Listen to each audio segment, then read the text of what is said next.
जून 10, 11, 12 आगामी 3 दिन पाणीपाग पूर्वानुमान ओडिशा परिप्रेक्षी ता सहित कहवा मौसुमी ओडिशा केबे प्रवेश करेंगे और प्रथम लघुचाप केबे सृष्टि हो। मुझे कलाकान सामंतरे आप देखते Odisha weather update YouTube channel आपन को आम चैनल को स्वागत। जब कहवा प्रथम लघुचाप जून 19 रु जून 25 मध्य उत्तर बंगोपसागर पार्श्ववर्ती पश्चिमबंग और ओडिशा उपकूल अंचल सृष्टि होवार संभावना रही। तार प्रभाव जदि कहवा उत्तर ओडिशा उपकूल ओडिशा और आभ्यंतरण पश्चिम ओडिशा जिला मानक 19 जून ठू आरंभ कर 25 जून मध्य राज्य में प्रबल अतिप्रबल वर्षार संभावना रही।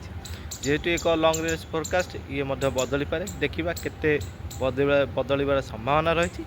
मौसुमी जदि कहवा ताले जून 13 तारिख 13 14 तारिख जदि कहवा दक्षिण पश्चिम मौसुमी वायु दक्षिण ओडिशा रे प्रथम प्रवेश कर संभावना रही। 15-16 तारिख बेलू यह सारा ओडिशा रे प्रवेश कर सारी रज प्रबल अतिप्रबल वर्षा संभावना रही। रज 3 दिन प्रबल अतिप्रबल वर्षा हमार संभावना रही। सहित कहवा जून 10 तारिख कथा गरम हल्का गरम 38 रु 40 डिग्री पश्चिम ओडिशा जिला मानक रही संभावना रही। आभ्यंतरण उपकूल ओडिशा गुड़गुड़ी व्यापक मात्रा आभ्यंतरण ओडिशा तापमात्रा 36 रु 40 डिग्री रही संभावना रही।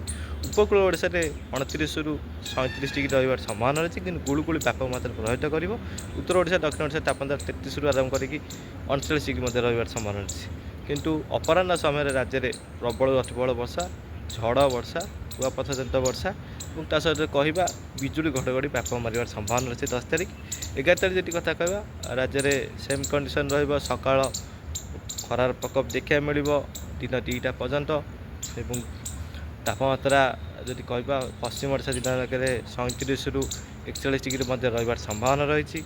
उत्तर ओडिशा तापमात्रा 33 रु 39 डिग्री 40 डिग्री रही संभावना रही। आभ्यंतरण ओडिशा तापमात्रा 36 रु 40 डिग्री रही संभावना रही कि उपकूल ओडिशा और दक्षिण ओडिशा तापमात्रा 33 रु 39 डिग्री रही संभावना रही। उपकूल ओडिशा जदि कहवा गुड़गुड़ी व्यापक मात्रा प्रभावित जेहेतु मौसुमी वायु प्रवेश कर समय आसीगला पाखक आर्द्रतापूर्ण वायु ओडिशा यथेष्ट अधिक मात्रा प्रवेश कर गुड़गुड़ी व्यापक मात्रा प्रभावित करेंगे 11 तारिख। और अपराह्न समय जदि कहवा राज्य में झड़ वर्षा कुआपथ जनित वर्षा बिजुली घड़घड़ी 50 रु 70 किलोमीटर और बेले झटका पवन 50 रु 100 किलोमीटर प्रभावित होवार संभावना रही। 12 तारिख जदि कथा कहवा राज्य में आहरी वर्षार संभावना रही बिजुली घड़घड़ी और काल बैशाखी व्यापक मात्रा प्रभावित करे कि सका दिन 2टा पर्यंत खरार प्रकोप दिन 2टा पर जदि कहवा विभिन्न स्थान में जदि कहवा काल बैशाखी जनित वर्षार संभावना जेहेतु 3 दिन जाक काल बैशाखी संभावना रही।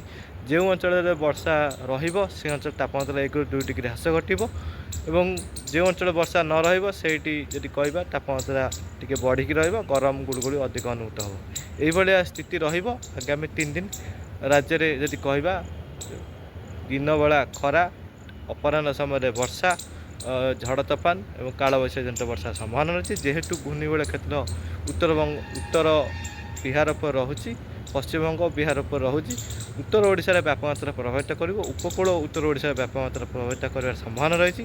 उत्तर पश्चिम दिगरू काल बैशाखी जेहेतु आसूँ यार प्रभाव अधिक शक्तिशाली रही। पवन बेग बेले बेले 50-100 किलोमीटर देखा मिलूँ। सतर्क रुहतु जदि कौन पानीपाग परिवर्तन घटे निश्चित भाव में अपडेट देवी। देखने चैनल को सब्सक्राइब कर लाइक कर रही। नमस्कार।